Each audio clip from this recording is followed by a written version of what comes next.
In a 10 closed doors. Okay, so the reason we get stuck in the PizzaPlex in the first place in this game is because we don't make it to the doors before midnight and then they close on us. Somehow being unable to open again, despite that being a horrible safety hazard. But that's still awfully convenient for not only the game, but for Vanny and William Afton in general, right? I mean, it's not lucky for us, but this is about the game's luckiest moments. So how did that happen?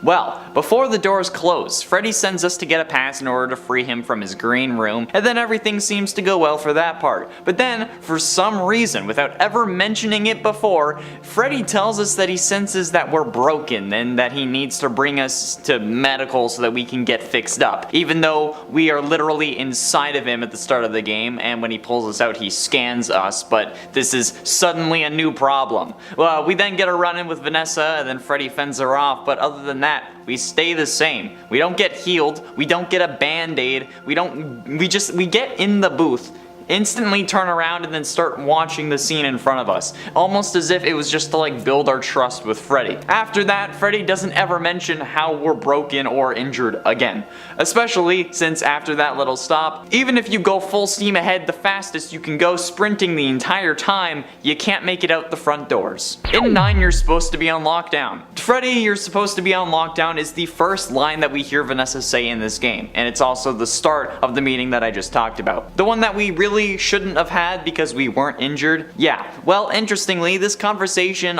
actually also describes how lucky we are. Firstly, if Freddy is supposed to be on lockdown, why is it just Freddy who is? Like, why? Is it because he glitched out? And if that is the case, wouldn't you be glad that he's working again? You know, for the company's sake? And secondly, it's incredible that Vanessa sees Freddy, tells him that he's supposed to be on lockdown, and then doesn't escort him back, allowing him to just roam free afterwards. And then she doesn't even continue to go the way she was walking. After scolding Freddy, she turns around and walks back the way she came while she was searching for us, facing even more towards us while we're in the booth, and doesn't notice the feet under the curtain or the kid watching from between the curtains. Weird, right? Especially when she's supposed to be looking for us. I don't know, it just seems off to me, okay? It's like a whole load of this game does. Oh, by the way, if you're liking this video and want to see more weird moments from Security Breach that shouldn't have happened, hit like and subscribe and let me know in the comments. In an 8, Pizza Maker. When we end up getting trapped by Chica, if you don't try to escape through all chips and you try to go the other way, we end up getting stuck in a security office with only one working door, which Chica is guarding. However, we also just so happen to have access to a monitor connected to the online Freddy Fazbear Pizza Maker, an online service where we remotely control a robot to make a pizza that just so happens to lure Chica away from us. That's way too convenient in my eyes. There is no way that we just so happen to run into this office, the one that has access to this despite Freddy being disconnected from the main server for whatever reason. This computer is connected to it. I mean, I don't know how this is possible. This is way too lucky for this to just be luck. Oh well, okay? I mean, maybe it's not so lucky. The first time I tried this minigame, I got stuck in the tomato sauce machine, and I made some very disturbing step animatronic jokes towards Chica because of it. Actually, no, that was pretty funny. In at 7, calling the cops. Let's look at this logically, alright? Henry knew what was going on with Afton, and then Afton had some shady scenarios cooking in his brain. So if he knew that this man was up to no good, and he was fearing for his daughter's safety, why didn't he make the call to the police and be like, hey man, so this William Afton guy is like thinking about killing kids, and probably is the one that's been killing the kids that you're looking for. Like, I mean, sure, maybe you didn't have proof, but you could have certainly tipped them off, and then they could have, you know, found the proof. Come on, they could at least keep a closer eye on him, but you didn't, and instead, you did a whole load of other that in reality didn't do anything to stop William. I mean, you did one thing that put him out of commission for like 30 years, but again, that was only 30 years. You could have stopped him. You could have actually stopped him in his tracks, but instead you chose to keep your mouth shut. That is Afton's plot armor working overtime with no extra pay. And at 6, security access. Gregory throughout his time in this game steals so many things from the PizzaPlex, not even including all the little like gift boxes you can find around the place. He also steals security security badges and ends up getting enough to have level 7 clearance. It's like a 4-year-old or however old he is, okay? Doesn't matter in this case. It's really unclear how old he is or how tall he is because he can't ride the go-kart alone, but he can fit in Freddy's cake cavity, but he can also speak full sentences with proper grammar and knows more words than I do. Like, again, no idea how old he is, but no matter what, how is he able to gain level 7 clearance? How are these so readily available for him to steal? And how is it that taking these badges always triggers some form of event that makes everything worse? How are the security guards supposed to use these badges if this is what happens every time they take it? Or you know what, an even better question, how are these security badges just laying around in like really special containers when the security should just have them on their belt with their normal clearance level, okay? Because getting multiple level 1 passes doesn't end up adding up to a maximum of level 8 clearance. That's still level 1. It's just a lot of level 1.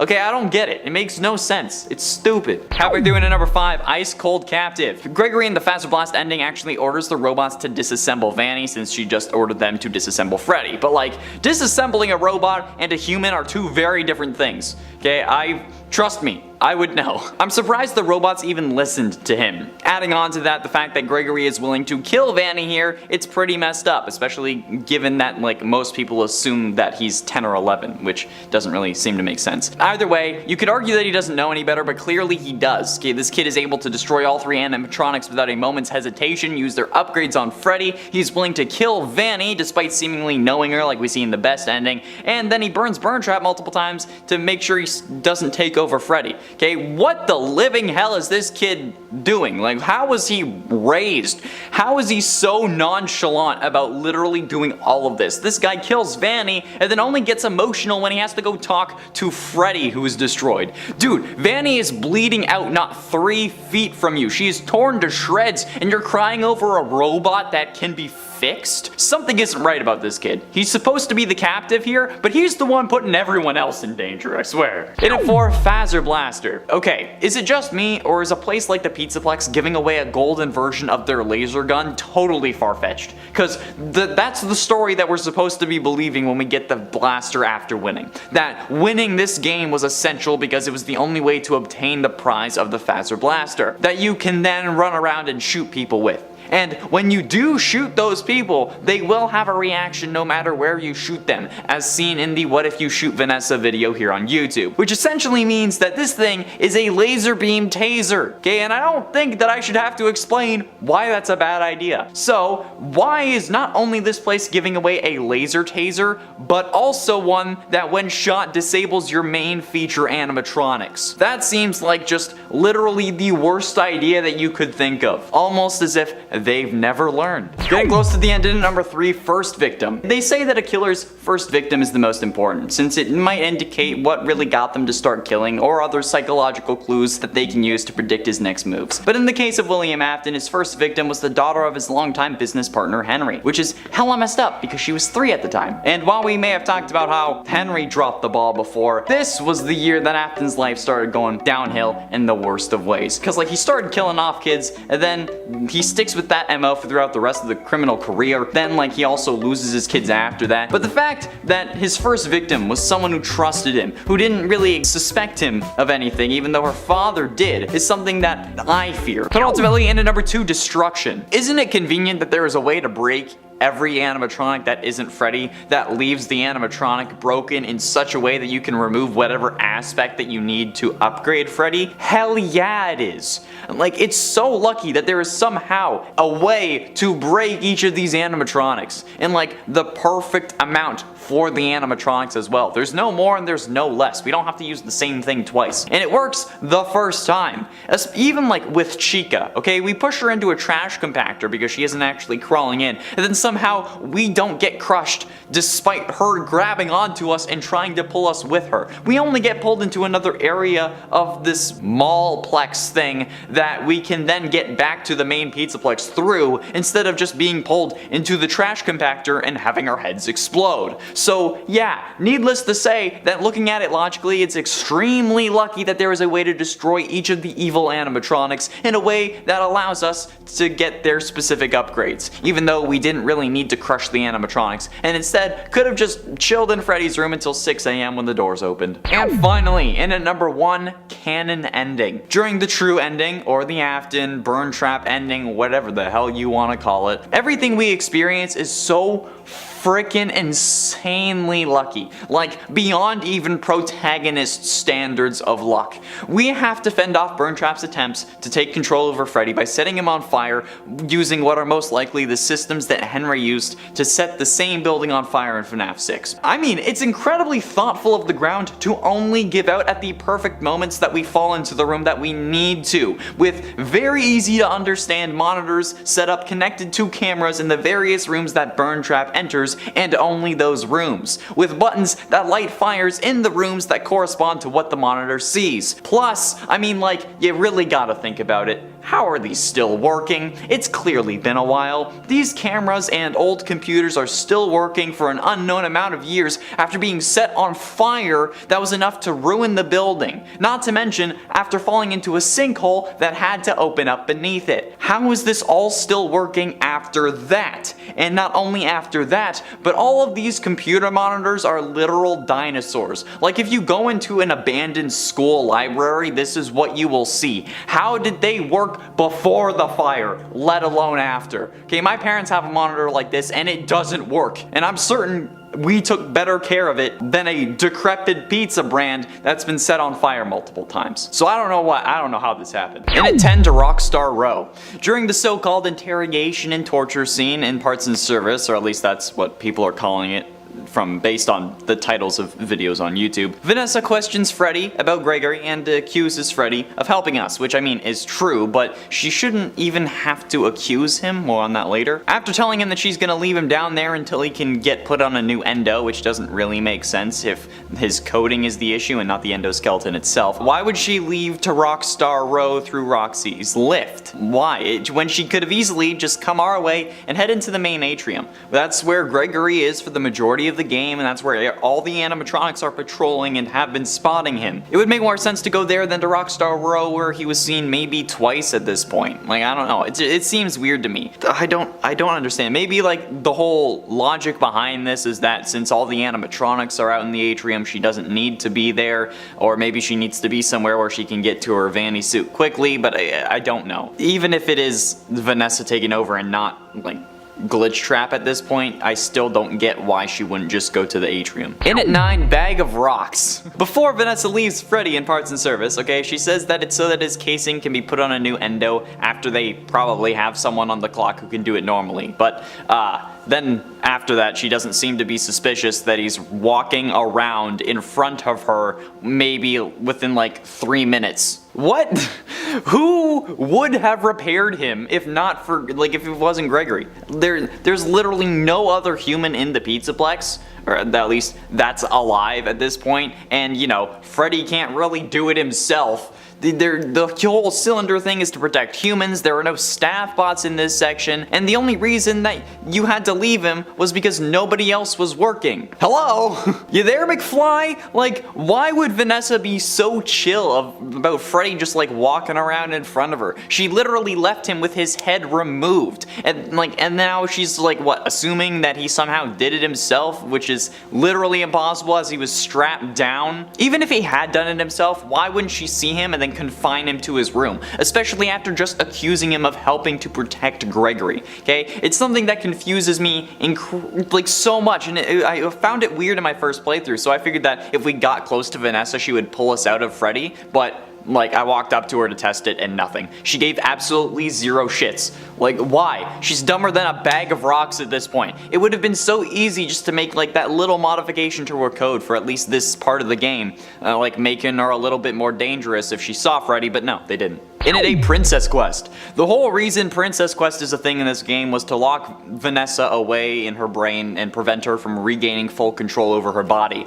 So why did William create or allow for the creation of a fail-safe in this system that allows her to escape. I mean, like, sure, they didn't expect a kid to come along and figure it out maybe, but first of all, it's an arcade machine, of course I'm gonna goddamn play it, but also given the track record of literally all of your plans, you'd think that Afton would have smartened up after like 40 years at the very least, but he doesn't, okay? It's like having a self-destruct button on the bomb that you plan to use to blow up Gotham City, okay? Or like it's like, I don't get it. It's like if the Joker had a purify water supply button just on him or something, okay? It's dumb. If you want something to work, why give it a way to fail? Or maybe that's just my brain and my perfectionism talking, but again, it's one of the dumbest things that Afton has actually ever done in the series. Like, canonically it doesn't backfire somehow, but that's aside the point. Like, but seriously,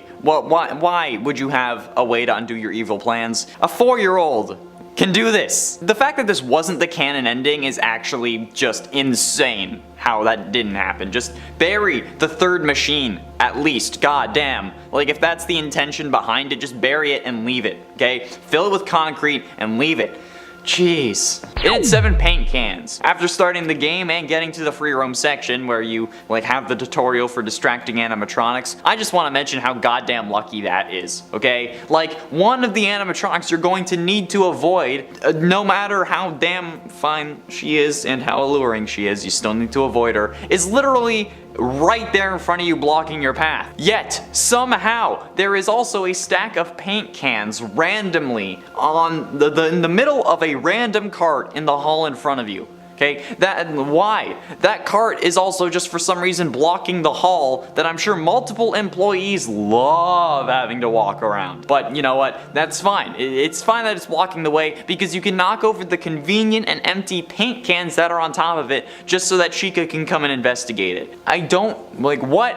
She's right next to the door that she ends up using to investigate it, so it's not like she's being inconvenient by taking that way. But like, still, and I get that it's for tutorial's sake, so like, oh yeah, this is how you do it, but like, in the context of their world, that's super lucky. Suspiciously lucky. And it 6 fire. Okay, so during the true ending, otherwise known as the Afton ending or the Springtrap ending or whatever the hell you want to yell at me for not calling it ending, we have to fend off Springtrap's attempts to take control over Freddy by setting him on fire using what I'm guessing are the mechanisms that Henry uses to set the fire in FNAF 6, since this is the same location. However, it's incredibly convenient how we fall into the room that has all of this stuff in it, that it has the monitors set up connected to the cameras in the various rooms that Springtrap enters exclusively, with buttons that light the fires in the corresponding room that like has the camera on the monitor. Yeah, despite it being far more convenient for Henry to light all of them at the same time, I don't get how this works.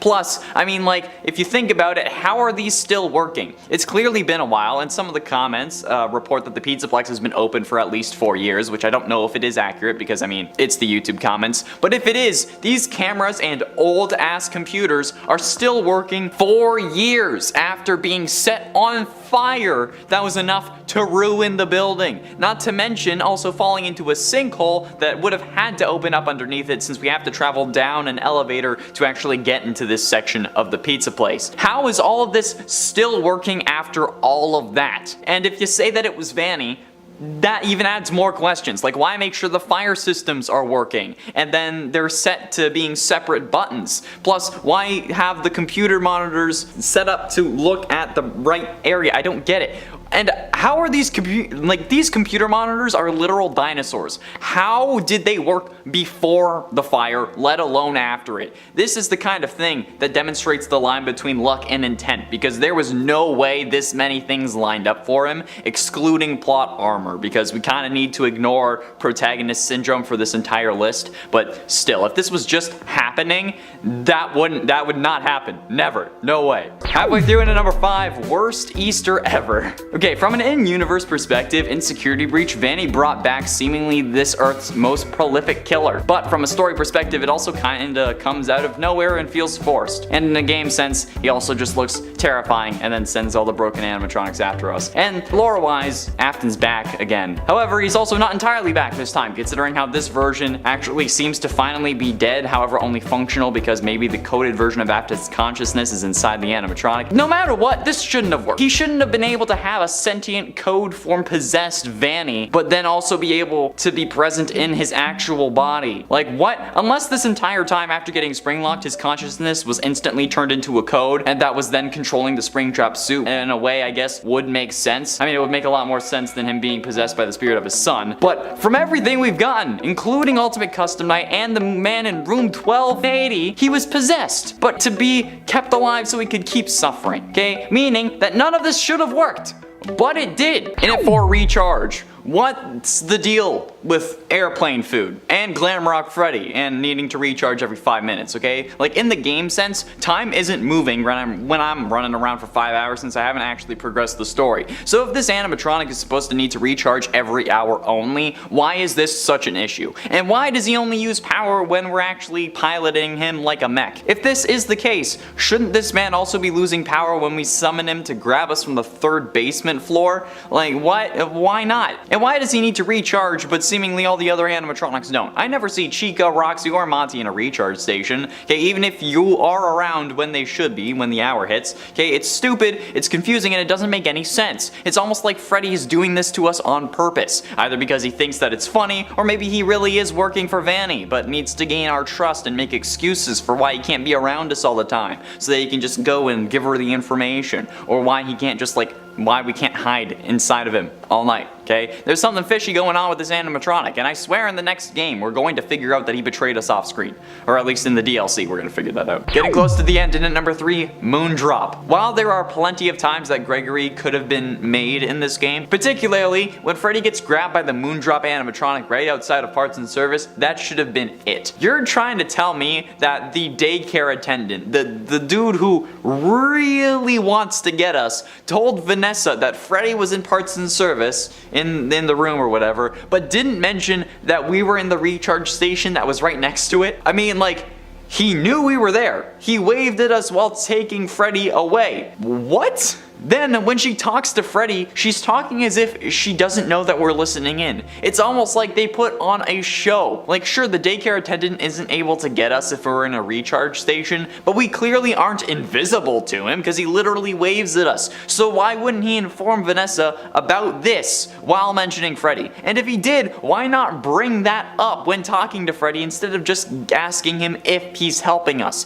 It doesn't make sense. The daycare attendant not ratting on us is definitely a lucky moment, but I guess, I don't know, maybe he knows that snitches get stitches, or maybe since Moondrop is such a damn creeper, he wanted to save us for himself. Oh god. Ultimately, in at number 2, staying until 6. Speaking of which, Glamrock Freddy straight up encourages Gregory to risk his life in order to get out of the PizzaPlex, when in all honesty, the safest thing to do would have just been to keep him in your stomach or in your green room until 6 AM, especially after the door closes and he was definitely stuck, which just, it makes no sense whatsoever if Freddy is really meant to be protecting Gregory. There was no need for the whole daycare secret escape hatch thing. You could have just gone back the way you came and everything would have been fine. You wouldn't have been suspicious since you would have at least appeared to be like you listened to Vanessa after you saw her in the healing area and went actually back to your room, and then Gregory would have been safe, especially after you knew that there was some crazy bunny running around the pizza place looking to slaughter him. So yeah, if Glamrock Freddy is like supposed to be protecting him, he did a horrible job at protecting this kid, okay? I don't understand. You can think of all the excuses you want for him, but if Gregory had just waited in Freddy's green room, everything would have been fine. That's it. That's period. And finally, in at number 1, probable betrayal. I know that nobody wants to believe me on this, okay? We all want to hold out hope that finally one of the animatronics is going to be good and trying to help us, but Glamrock Freddy, after everything on this list, is almost certainly evil and just waiting for the perfect moment to strike. We've made a whole video about that, okay? And now, honestly, this one is kind of about that too. This guy makes some hella sketchy choices throughout our entire time at the PizzaPlex and only makes things worse for us. He takes us to get healed despite us saying no and having a limited time to leave, which ends up making us get locked inside the PizzaPlex. We also just sit in the booth and don't actually get healed, by the way, okay? He was unable to access the main PizzaPlex network despite having no reason to be disconnected, since at this point he wasn't suspected of helping us. And after Vanessa leaves Freddy without his head and parts in service, she sees him fully reassembled in less than 5 minutes and doesn't question it, like I said. Almost as if it was the plan the whole time. There's no way that he could have been put back together normally, and they just don't care, okay? The only way that this makes sense any of this makes sense is that if Freddy is secretly evil, and maybe even he doesn't know it, maybe Afton is like in the back of his mind just like waiting to come forward. In at 9, Vanessa. Possessing Vanessa itself was certainly one of the more messed up things that William did, okay? I mean, it kind of sounds weird, you know, and also extremely unrealistic. Like, this guy just pops up in your VR headset, then takes over your body after you collected 16 digital VHS tapes, or cassette tapes, I guess technically. But then after he takes over your body, you end up killing for him, okay? That's messed up. And like, not even kind of, that's incredibly messed up. But also like, how? I mean, like, she knows what's going on too. She actively talks in hushed tones about how she can't talk to her therapist about it. But like, Afton got lucky with specifically was that Vanessa has no willpower to actually sacrifice for the greater good, okay? I mean, like, at this point, I feel like it's fairly safe to infer that Jeremy from FNAF AR didn't go crazy because he just saw Glitchtrap. I think it's fairly reasonable to say that he got possessed. At this point, Tape Girl hadn't broken up Glitchtrap into the tapes yet, and he was probably just able to possess whoever he wanted. So if Jeremy did get possessed, and the possession worked in a similar way to that it did to Vanessa, Jeremy would at times be sentient and in control of his own body. So if he knew about Glitchtrap, maybe he didn't cut his face off because he was freaking out. Maybe he did it to try to kill the monster that was inside him. In at 8, Springlock suits.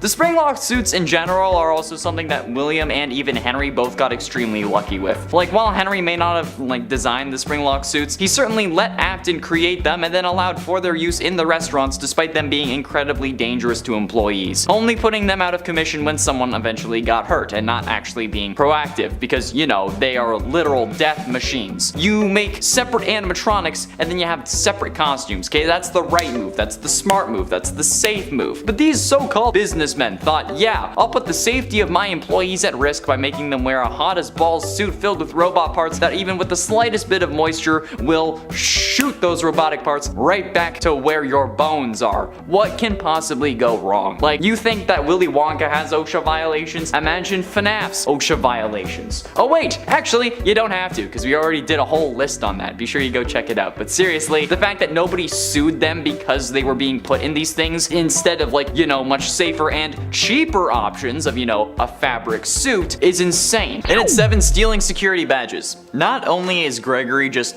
a really weird kid in general who wears Fazbear merch but also doesn't know that Chica loves pizza, he's also a thief. This guy steals so many things from the PizzaPlex, not even including all the little gift boxes that you can find around that are only optional. He also steals the security badges and ends up getting enough to have level 7 clearance as like a 4-year-old or a 6-year-old or however old he is. Okay, it's really unclear because like he can't ride the go-kart alone and he can fit inside of Freddy's chest cavity, but he can also speak full sentences with proper grammar and stuff. Okay, I have no idea how old he actually is, but he is still able to gain level 7 clearance. But like, how are they so readily available for him to steal? And how is it that taking these badges always triggers some event that makes everything worse for him? Like, how are the security guards supposed to like use these badges if that's what happens every time they take it? Or, an even better question actually, how are these security badges laying around in special containers when security should just have their pass with their clearance level on it, like on their belt? Okay, I don't get it. Plus, how does gaining multiple level 1 passes end up adding up to a level 8 clearance? That's all, it's still all level 1, okay? I don't get it. It makes absolutely no sense, and it's almost as if they set it up for him to see how long it would play out or something, or how well he would do.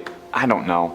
And at 6, Leave It to Fate. FNAF 6 was supposed to be the end of the Afton story. I was so looking forward to it. That's what Henry sets out to do in this game. Make sure that nobody remembered what happened there. However, this also figured that the first fire didn't work, so a second one surely will. And in fact, he was so confident in this plan for whatever goddamn reason that he actually let himself die in the process to leave nobody remembering what happened. But he didn't think that even if himself, William, and all their kids are dead, the parents of the victims still know. And as we learned from Security Breach in the duffel bags, there are other parents who remember it too. Like, it's a whole thing in the FNAF universe. They cite the missing children from the PizzaPlex as happening again. If Henry had stuck around to see if the job was really done, maybe William wouldn't have been able to possess Vanny and come back yet again and just kill more people. Henry should have lit the place up, smashed everything that survived, and then maybe you could have offed yourself. But at least make sure the job is done first. How about doing a number 5, Glitched Freddy? Alright, hear me out. It seems highly convenient that we just so happen to be at the show where Freddy glitches out, and that seemingly, as we're led to believe, this glitch is what causes him to refuse the Afton virus code thing. Like, what? How? We're supposed to believe that this glitch, or this error, is caused by Gregory, given the security threat message that pops up next to the silhouette of a child when we're actually like watching it from Freddy's perspective. But if that is true and we caused the glitch, how is a kid in a group full of kids a security threat when people are allowed to be in the PizzaPlex at this time? Like, sure, he didn't have a guest profile or whatever, but if Gregory was the glitch, wouldn't Freddy have glitched again after scanning us when we start the game? Honestly, I think that the hardest part to believe about this, strangely enough, is the fact that we were able to climb inside of Freddy while he was glitching out on stage without anyone noticing. Like, sure, maybe he wasn't on stage when we ended up climbing in, but a glitched animatronic is surely going to have some form of personnel around them so that they can get fixed up, especially when he is the headliner and it happened during a show. No way that he didn't go through parts and service before we actually end up meeting him in the first moments of the game. That's some strange, like, god level luck right there, okay? Is that really what happened? Jeez, that's some Talos level luck right there. Oh, praise mighty Talos. And at 4, Sprung. So this absolute animatronic genius, the technician that made these suits, that handles the maintenance and has explained to every employee that has put on one of these things on like the proper procedure for the spring lock suits and making sure that it doesn't, you know, snap and then kill you, including the spring Vanny suit that he uses to kill, ends up climbing inside the suit in a panic in an attempt to make himself feel more powerful. But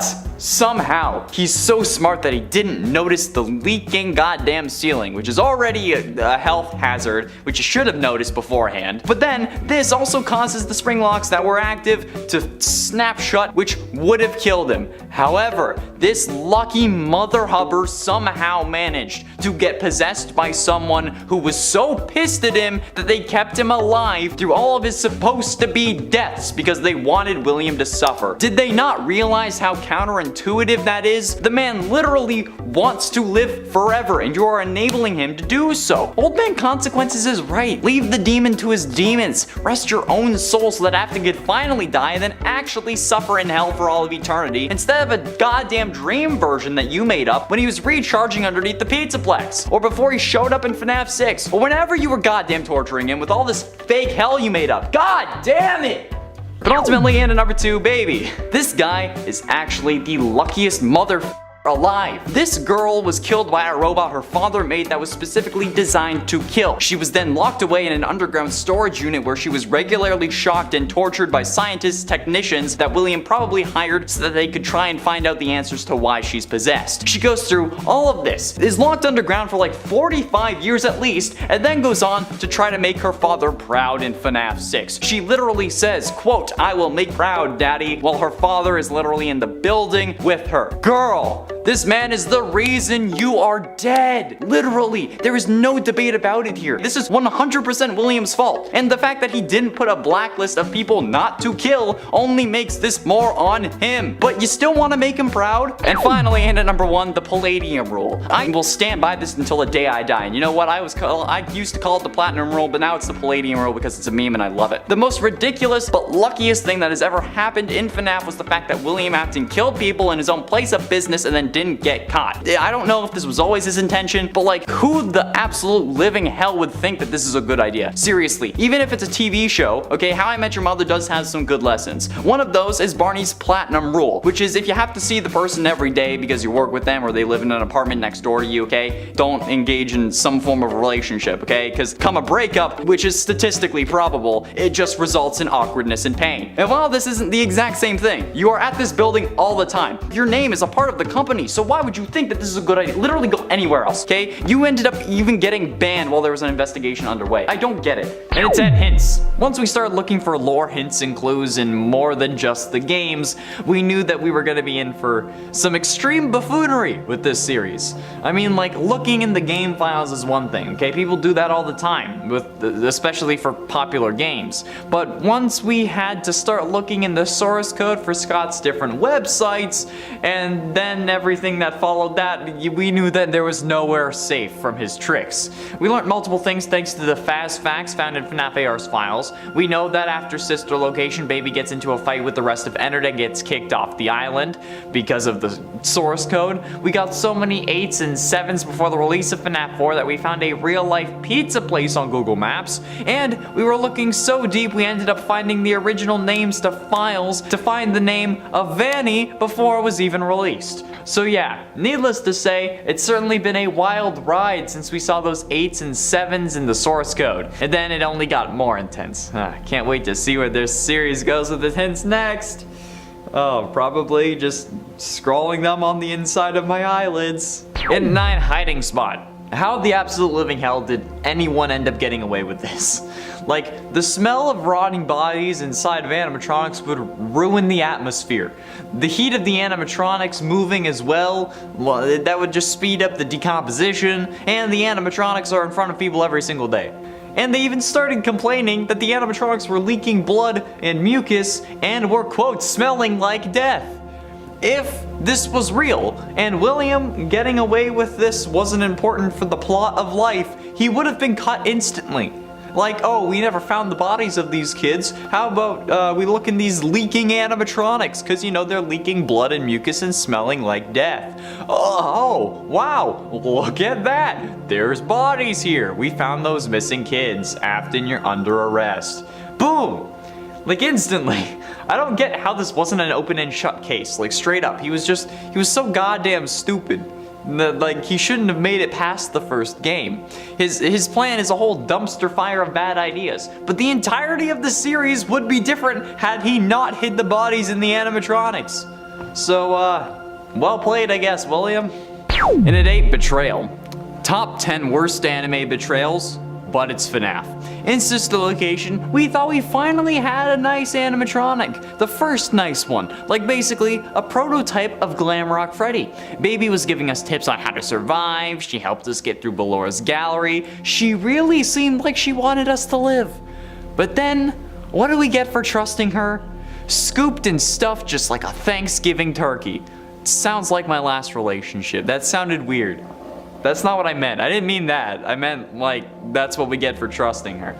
This was probably one of the most brutal things to happen to a character in the entirety of the series. And it's all because we trusted Baby. Okay, she made us feel safe, gave us confidence, prevented us from getting killed, only to use our body as a skin suit and then fill us full of Ennard's animatronic parts, and then also just leave Ennard not even a game later. Okay? This is why I don't trust Glamrock Freddy. Baby is legit one of the reasons that I have trust issues now, and that's saying something. Like, holy damn. I could have sworn Glamrock Freddy was going to do the exact same thing. Like, lead us down to Afton, then pull a psych, I've been working for this dickbag of a mother hubber this whole time. Time to die. Haha! But he didn't. However, thanks to Baby, I still think that he's going to do the long con and that he's going to betray us in the next game. And without that, then we wouldn't have thought that like, Michael is a robot and then the whole there's 2 purple guys now. Okay, it was an important moment, okay? And at 7, Mic Trap. The Mic Trap versus Will Trap debate, at least in our comment section, seems to be over. Well, at least it was until other videos went out, because, you know, people are gonna start trolling again. However, the debate over who is in the Springtrap suit is sometimes still heavily debated on other comment sections and like on Reddit. And this is specifically thanks to the final scene from the Sister Location final cutscene that involved the final speech from Michael and the reappearance of Springtrap, confirming theories about him surviving the Fazbear Frights fire. However, the appearance of Springtrap, accompanied by the line of "I'm going to come find you," left some people thinking that Michael was the one in the Springtrap suit instead of William, also leading to the conclusion that Michael was the purple guy instead of William, which is also wrong as confirmed by Scott when he said check MatPat's explanation on the subject, which MatPat concluded that Michael had no way of being the purple guy and thusly is not Springtrap. But, you know, people are still yelling about it. Even Scrap Trap reignited this debate. Like, people now think, or at least used to also think, that Scraptrap was Michael or William, and that Springtrap was William or Michael. And at 6, the one you should not have killed. The introduction of the one you should not have killed is probably the most confusing character ever.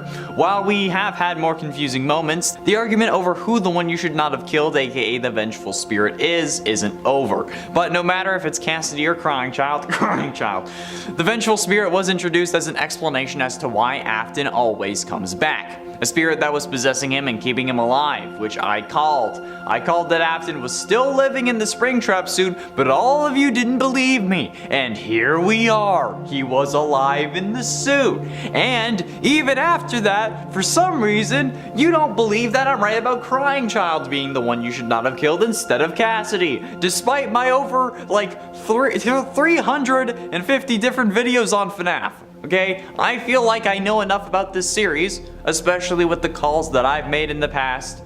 Okay, I was one day off on the security breach release date, one day, and you still don't think I know enough about this series. Come on, people, come on, just accept me as your overlord and this would all be so much easier. Halfway through into number 5, real life. The Twitter account DiamondZia on June 27, 2020 tweeted out 3 photos with the line, "FNAF will be real in 48 hours." These pictures were of news articles. One from USA Today titled 5 children have gone missing inside Chuck E. Cheese. Parents report smells coming ... One from Associated Press called, quote, "Post-hour worker at Chuck E. Cheese reported dead at 27. And a final one from the Something News titled, "Night shift worker at Chuck E. Cheese claims strange movements from animatronics during post hours." However, this title had animatronics spelt incorrectly.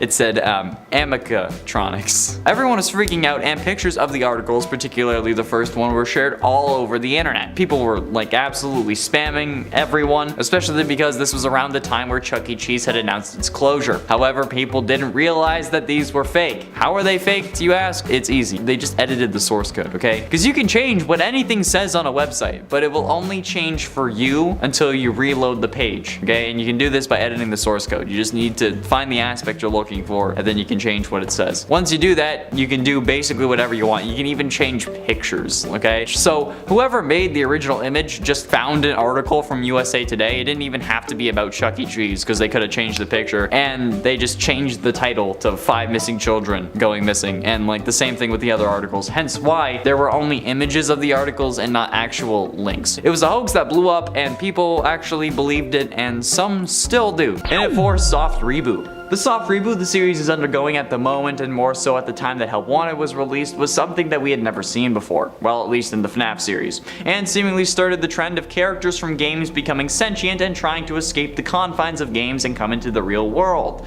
That, you know, we see play out through the FNAF games after Afton becomes sentient code. But even then, the next game seems to throw that idea away while we're keeping what happened there. Or at least in the mobile port canon with Princess Quest. It's a real issue, okay? The real issue comes from the next soft reboot they attempted to do in Security Breach again, with Afton now having a physical form. Again, his death being a mystery and the game setting up the next owner for wherever they want to go. And while I understand that, I wish you could have just like given it one path, you know, or like at least like just killed William off for us permanently. I'm still upset about that. Getting close to the end in number 3, forgetting Foxy. I'm pretty sure that the Foxy mechanic was added to help keep the player from just keeping their screen down for the whole night, since I don't think you can really get jump scared if you don't bring up the tablet with the cameras unless like you're looking to the wrong side of the office. So Foxy was a way to ensure that you actually had to load up the cameras and hold them back as a way to actually have the possibility of being jump scared. Because if you don't look at Foxy throughout the whole first night, he can actually jump scare you.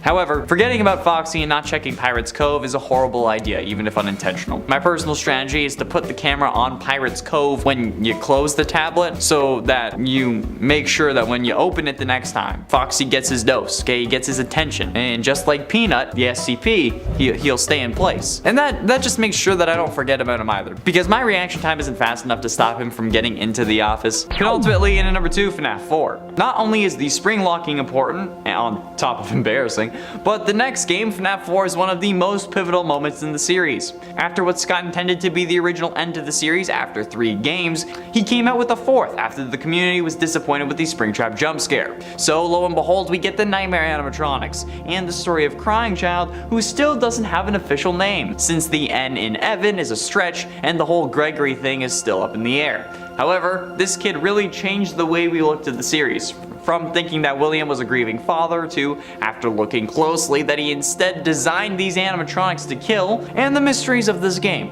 What's inside the box? Who's the one who says I will put you back together? And really, what does it mean? It's been like 6 years after the game's release, and we've still been unable to definitively answer those questions. And that's why the series has lived on for so long, okay? The amount of mystery and intrigue is just too much for us as humans to ignore. As humans, we want answers. It explains a lot about society. But let me tell you, those who don't worry about FNAF have it made. I guess ignorance is bliss. They don't have to do this. And finally, into number 1, live stream. After MatPat's big FNAF 4 theory relating to dream theory and how the entire series might be a dream, something later disproven by Scott, so thank God for that, there was still a series of cryptic messages that made us think a whole load of crazy for a while. And you know what? Maybe we were right at the time, but as the series grows, so does the story. It's like a living organism adapting to changes in its environment.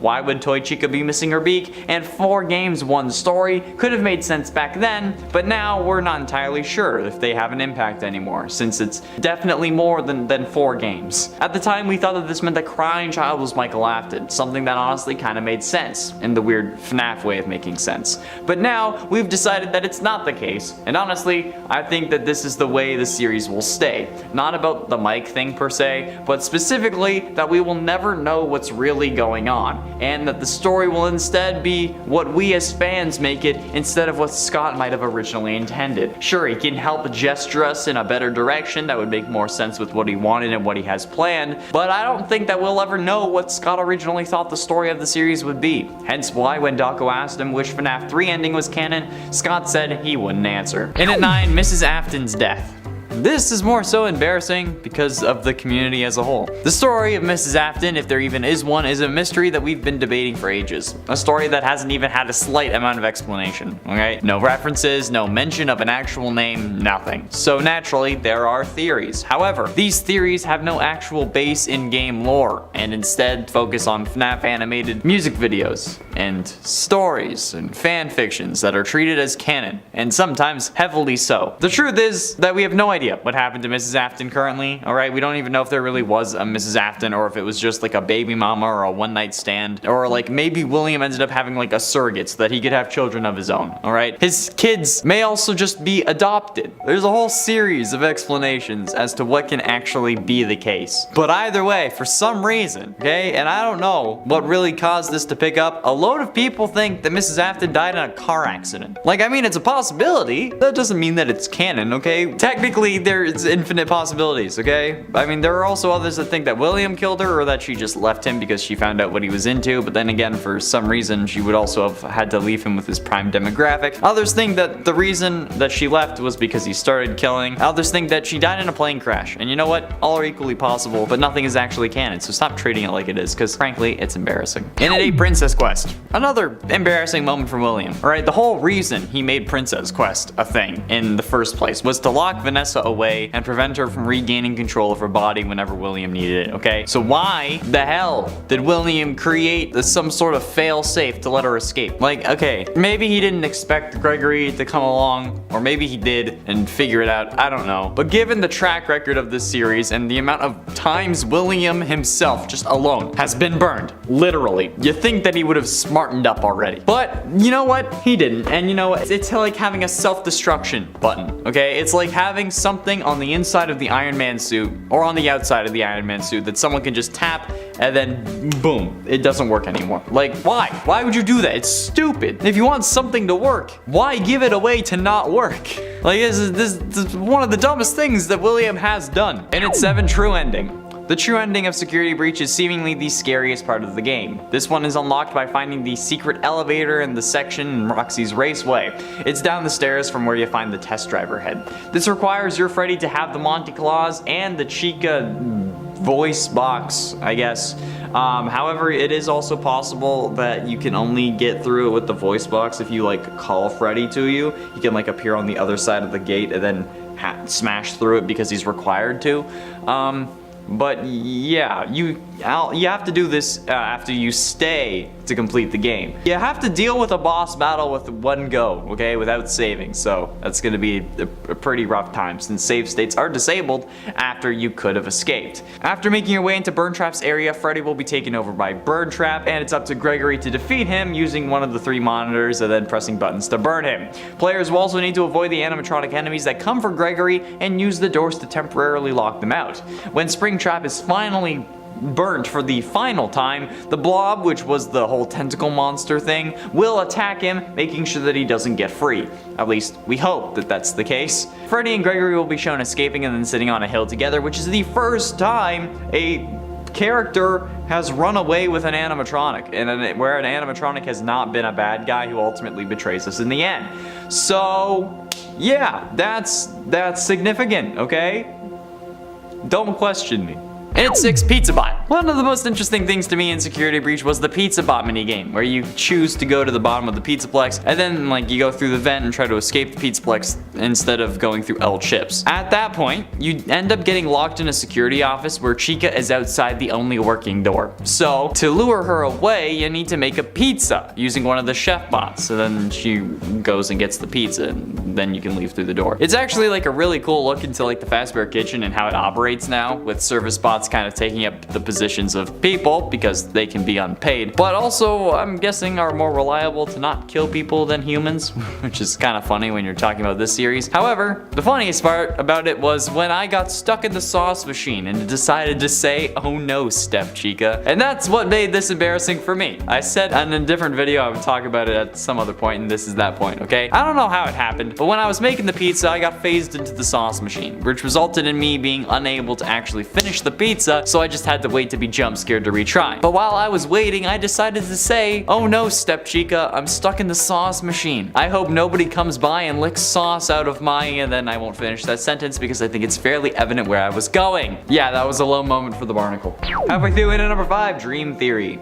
The actual concept of dream theory is nothing new to any series, really. The idea that everything we've seen could just be a dream is possible with any form of media. But when it comes to FNAF, this idea made a lot of people upset, and I guess that's understandable. With everything being a dream, it in essence makes the lore worthless. So the hours and hours people spent trying to work it out being pointless if it was true. However, if this was the intention, we never knew, since in FNAF 4's ending we see a locked box with the now infamous line of "perhaps some things are best left forgotten for now."